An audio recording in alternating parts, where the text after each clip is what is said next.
Decisions that wrecked your life probably weren't made because you were stupid.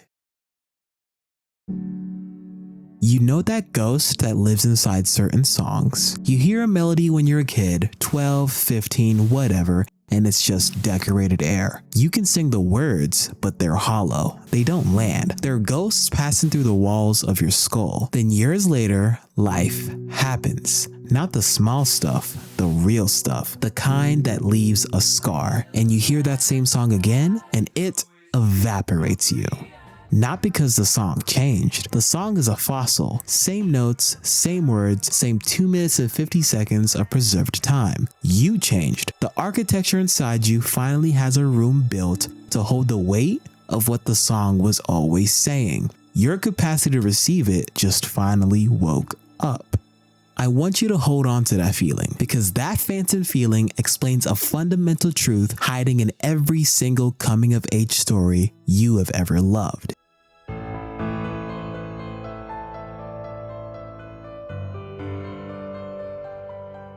Think about Aang, the knowledge. You are the avatar. That wasn't a secret. Monk Gaisto handed it to him. But for a 12-year-old, that knowledge weighed more than a mountain. It was the weight of a 100-year genocide waiting to happen. So he ran. Not from stupidity. He ran because he was a boy trying to carry the soul of the world, and it was crushing him. He heard the song. The receiving dish wasn't built yet. Think about Naruto, Iruka, the third Hokage, and Jiraiya. They all looked to this kid and screamed some version of, "You are not the monster they see." But for years, it was just noise. You cannot receive the frequency of "you matter" when the entire world is broadcasting a hurricane of "you are worthless." The signal was drowned in static. Think about Kosei from Your Lie in April. His mother was dying. She knew it, and the music was the only lifeboat she could give him before she was gone. Every technique, every piece of genius she had, she poured it into this kid like she was trying to pour the ocean into a cup. She was terrified, and terror in people who love you and don't know how to say it comes out as cruelty. She pushed him past his breaking point, and she kept pushing. She turned the very thing she was trying to give him as a gift into an instrument of punishment. And Kosei received that punishment, and the love underneath was filtered out completely. When she died, he sat at that piano and the music was gone. Not quiet, not muted, gone. An auditory black hole where something beautiful used to be. She didn't just fail at the delivery, she salted the very earth where the music was supposed to grow. And Coco, magic was the air she breathed, the rhythm of her entire world. She wanted it more than life itself, but the how, the mechanics, the grammar, the actual system was locked behind a door nobody told her existed. The song was playing on every street corner, and she never had the lyrics. 4 stories, 4 worlds, all screaming the same secret underneath the adventure and the power-ups and the animation that makes your brain vibrate like a V8. They're all about the moment a person finally builds the capacity to receive their truth that was always being offered to them. That's what coming of age really is. It's not leveling up. It's not getting stronger. It's the slow, brutal, sometimes humiliating construction of the internal infrastructure you need to finally hear the goddamn song. And here's where it stops being about animation, because someone in your real life was playing that song for you. Not a monk, not a dying mother who expressed her love through cruelty, someone ordinary. A parent, a teacher who stayed late for a reason you didn't understand yet, a friend who said something you filed under annoying advice. They were looking at a specific version of you, probably the version standing at the edge of a very specific mistake, and they handed you a map. And the words reached your ears, you were there, you heard them, but you just couldn't receive the message. The song was playing and you didn't have the life experience to decode it yet. I've been sitting with that. In hindsight, it doesn't feel like stupidity. It feels like a transmission failure. The signal was real, the sender was real, and somewhere between their heart and your actual life, the data corrupted. So I started asking the only question that felt worth asking. Why do people reject the right knowledge? And why does the hard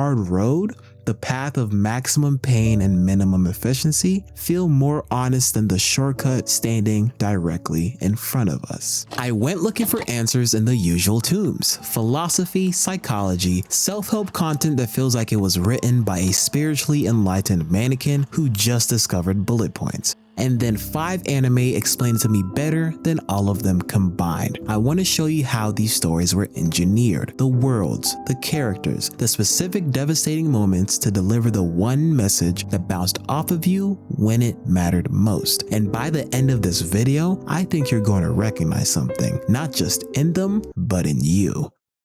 Better knowledge equals better decisions. So why doesn't the right knowledge land? It fails in 2 brutally different ways that look like the same from the outside but are structurally nothing alike. Think of it as the difference between a poisoned well and a drowned voice. First, you have the poisoned well. This is Kosei's tragedy. The knowledge, the water in the well is pure. His mother's love was genuine. The intention to help him survive is genuine, but the delivery system itself is contaminated. Her fear, her cruelty, her desperation, that's the poison she mixes directly into the water she's offering. He drinks it and he gets the knowledge, but the poison comes with it. It damages him from the inside out, and this is a close range failure. An intimate violence. The corruption happens within the transmission and turning a gift into a curse. The sender tragically becomes the source of the damage. But then you have a drowned voice. This is Naruto's curse. Here, the sender is pure. Iruka Sensei's voice is a clean, life-giving signal, and he is offering untainted water. But the environment is a hurricane. The village's hatred, its judgment, its rejection, that is a deafening Category 5 storm of static. Iruka Sensei is trying to whisper life-saving words across this hurricane, and they're simply getting ripped away by the wind before they can ever land. The failure here isn't internal to the transmission, it's external. The world itself is so loud with a lie that the truth becomes inaudible. The receiver is overwhelmed not by the sender, but by the sheer oppressive weight of the world around them. A poisoned well, a drowned voice, one breaks the receiver from the inside, the other makes it impossible to hear anything over the noise. Both leave you thirsty, both leave you running on incomplete, broken, or missing information, and both make the hard road, the one where you go find your own water, feel like the only honest option, because at least that knowledge was earned. At least you can trust it. It came through suffering, and suffering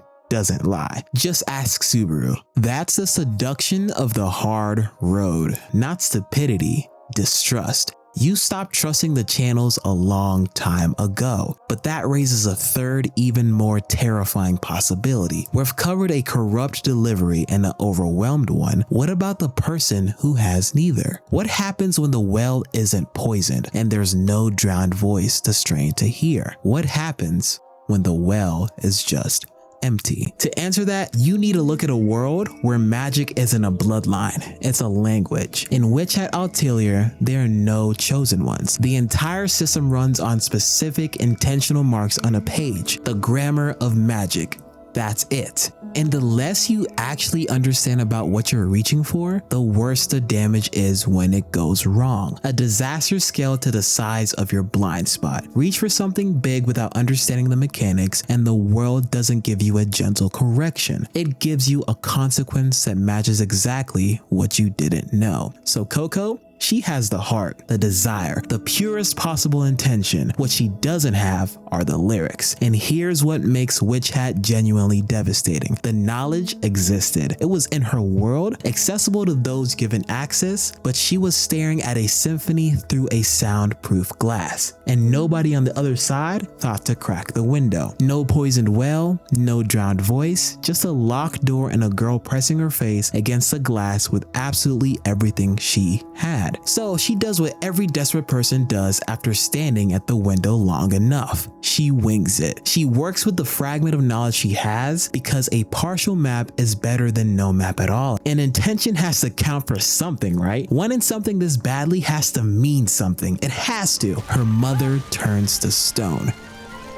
That is the cost of the song was playing and I never had the lyrics. Not a lesson, not a speed bump, an amputation, irreversible, born entirely from love and effort and trying anyway with what she had. I need you to actually sit with this one. Think about the circles you've drawn without the full picture. The relationship you walked into with nothing but good intentions. The decisions you made at work or with money or with someone that trusted you where your heart was completely in it and the knowledge just wasn't there. And the consequence arrived anyway and didn't give a damn how good your intentions were. What turned to stone in your life? What is sitting right now, still and cold, that used to move? I'll wait, take your time. It's not like you can pause. Oh, wait, you literally can. You have a pause button. This is a safe space where I'm about to say increasingly uncomfortable things about your personal decision-making history. But for right now, take a second.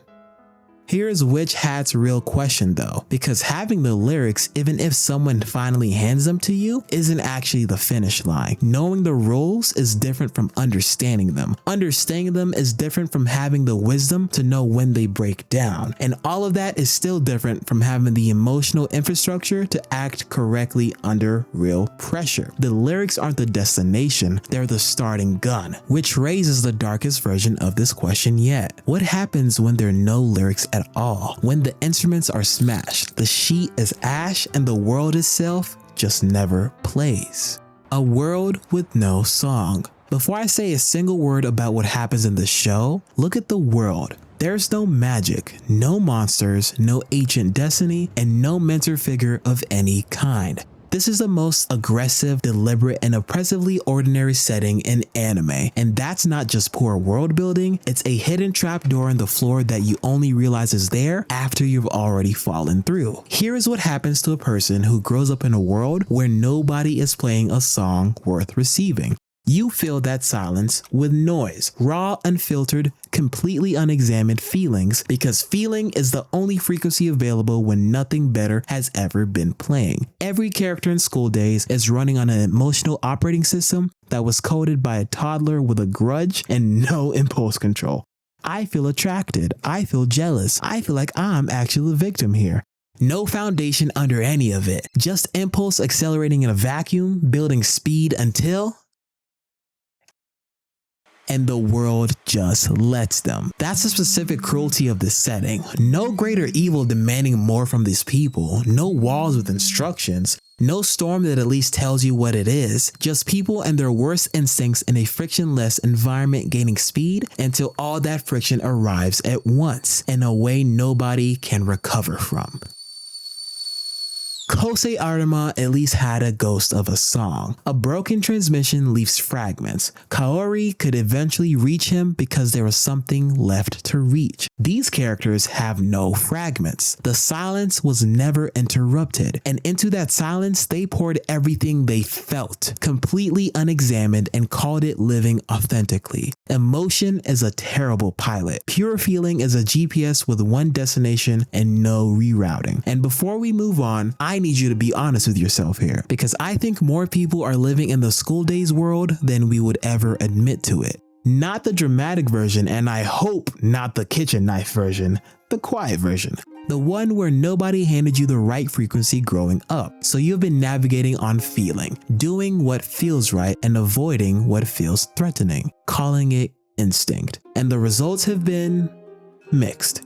You're not broken. The broadcast was wrong. You've been tuning into the only station you had access to, but there are other stations, and we're about to go visit one. So what does it look like when the transmission works? Apothecary Diaries. Everybody take a breath now. We're done with the kitchen knives and the stone mothers for approximately the next 3 minutes. You're safe for now. Mau Mau is what happens when the whole chain works. When the sender is equipped, the channel is clean, and the receiver is ready. And I don't think she gets enough credit specifically for this, because the show treats it almost as unremarkable, which is actually the point. She had a foster father, an apothecary, who had the knowledge and the genuine investment and the ability to hand it over at the frequency that she could actually receive it. Not through fear, not through cruelty, not from behind a locked door. He gave her the grammar, the actual mechanics, the how. He handed her the lyrics and let her do whatever she wanted with them. This is the dream version of what Kosei's mother was trying to do. This is Iruka's voice if the hurricane had never been there, and this is what Koko deserved the whole time. The sender equipped and the channel open and the receiver ready. Everyone in that court is standing in the same room, looking at the same concubine, working with the same available information. They see a mysterious illness. Mao Mao sees lead poisoning from the white cosmetics. Same room, different lyrics, life or death situation. The show never stops to announce how impressive this is. It just keeps showing you the widening gap between what Mao Mao sees and what everyone else sees until that gap becomes its own argument. The contrast does the talking, no narrative required. Now, the pharmacology is genuinely fun, and I would absolutely watch 12 seasons of Mao Mao being mildly, elegantly inconvenienced by people less observant than her.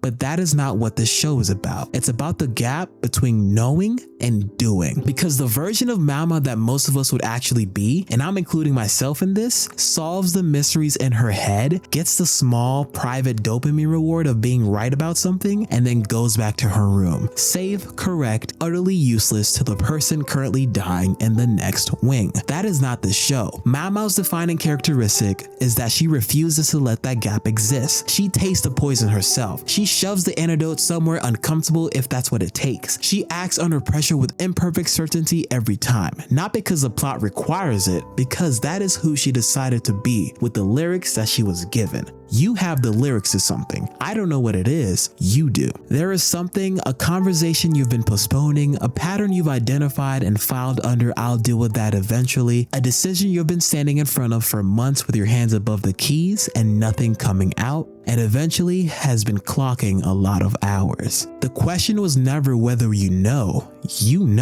Are you going to play? But here's where the video gets complicated, because Mao Mao's infrastructure arrived mostly intact. Her father didn't break her in the delivery. What she shows us is what's possible when the transmission works. What she can't show us is what happens when the block isn't external at all. When the knowledge is there, the will is there, but you built your entire identity around the wrong song so long ago that you don't even know what the right one sounds like anymore. For that, we need a Viking. Thorfinn's father, Thors, is the best sender in this entire video. He had the knowledge, the love, and was fully equipped and looked at his son in the eye and said it plainly. A true warrior has no enemies. 30 seconds, no cruelty, no static, no hurricane of a village drowning it out. The transmission was clean, and Thorfinn watched him get murdered for that belief, then spent a decade turning himself into a weapon fueled by the very thing his father warned him against.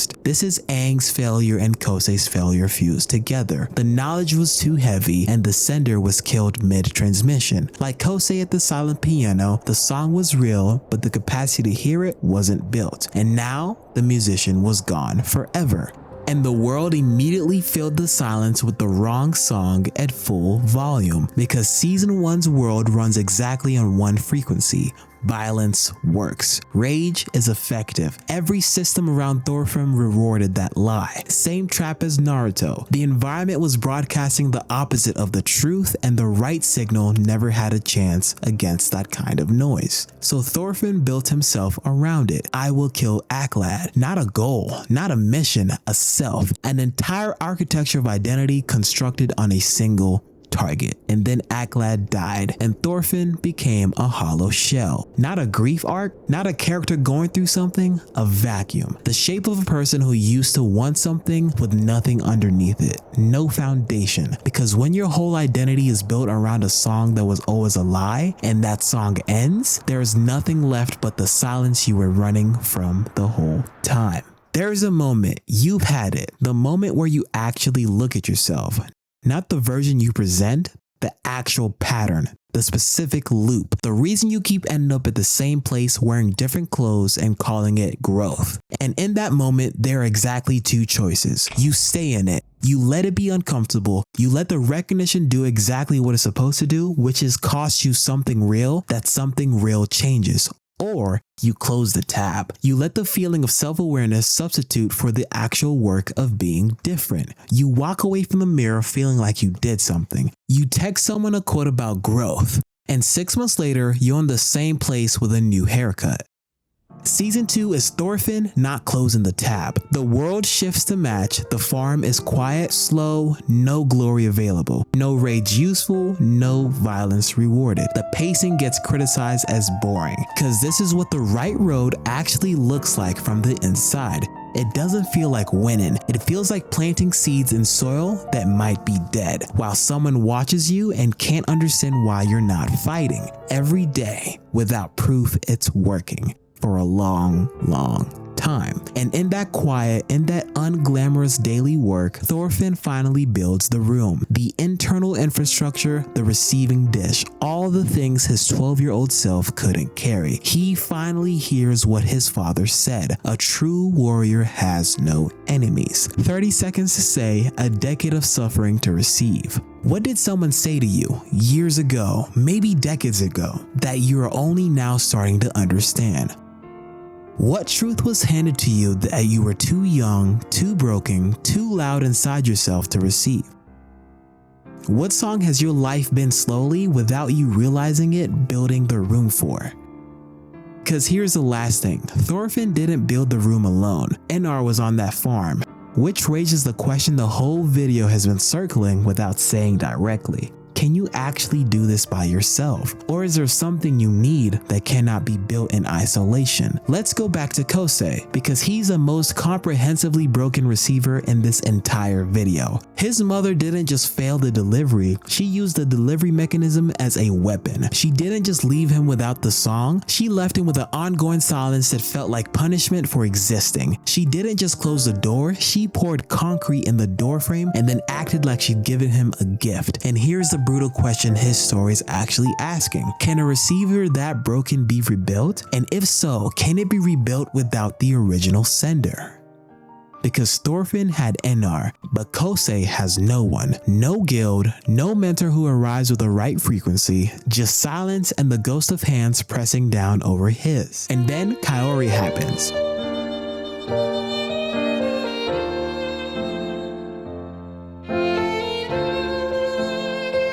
I want to be precise about what Kaori actually does here, because people get this wrong. She doesn't just give Kosei new knowledge, he has the technical knowledge. He has the full grammar of music. His mother made absolutely sure of that. What he doesn't have is the permission to receive music as anything other than pain. The association between playing and punishment is that deep. Kaori doesn't hand him new lyrics, she plays his song back to him at the frequency he can finally receive it. She plays with chaos and joy and a desperate terminal love for music that cuts directly through every layer of bad transmission he's ever experienced. She's the living counter frequency to his mother's fear, the opposite of everything that contaminated his well. She's not trying to fix him, she's trying to play loudly enough that the sound finds its way back in.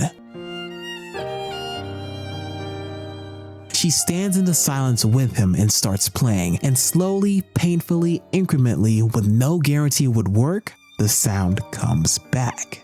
You cannot buy this. You cannot download it. You cannot meditate your way to it alone in the room. Sometimes you need one person who knows your song and is willing to play it with you, badly, imperfectly, persistently, until you remember the tune yourself. One person. That song from the beginning, it's been playing through this whole video. And Coco, who pressed her face against the glass and never had the lyrics. And Kosei's silence that felt like a punishment for being loved the wrong way. And Mau Mau, who received the lyrics and then acted on them every single time without exception. And Thorfinn, who heard his father's voice on a quiet farm a decade after it was spoken. And Kaori, who played the song for someone who had forgotten what music felt like. Different senders, different receivers, different costs, different timelines. One song. and someone in your life is playing it for you. Not a Viking or a court pharmacist or a violinist running out of time. Someone ordinary, someone who handed you a piece of what they knew in the only way they knew how. Maybe the delivery was clean, maybe it was broken, maybe it was Kosei's mother. All love, all damage, inseparably mixed. A gift that felt like a wound. Maybe it was Aruku Sensei shouting across a hurricane. Maybe it was a door that never opened and nobody ever handed you the lyrics, and you've been Coco at the window for longer than you should have been. The transmission didn't complete, not because you were stupid, because the room hadn't been built yet. Here's what I want to leave you with. You're not at the window. You're not in silence forever. You're not filling a void with noise and calling it a personality. You're watching this video, which means something already reached you. Some signal got through enough for you to be here, asking these questions, building something. The capacity exists. Some of it was carved out by the hard road. Every wrong decision that cost you something was also making space, whether you wanted it or not. Some of it came from the people who held the right frequency long enough for it to land. Some of it was built in rooms like this one, where someone played the song long enough for you to start remembering the tune. The knowledge is there. The lyrics are in your hand. The only question is, what are you gonna do at the piano? Are you going to keep your hands frozen above the keys? Or are you going to play? Better knowledge equals better decisions. You felt something in this video. That wasn't an accident. That's your capacity building the room. What you do next is up to you. And if this video helped, like and subscribe and drop a comment below of how it impacted you. And I hope I didn't step on your toes.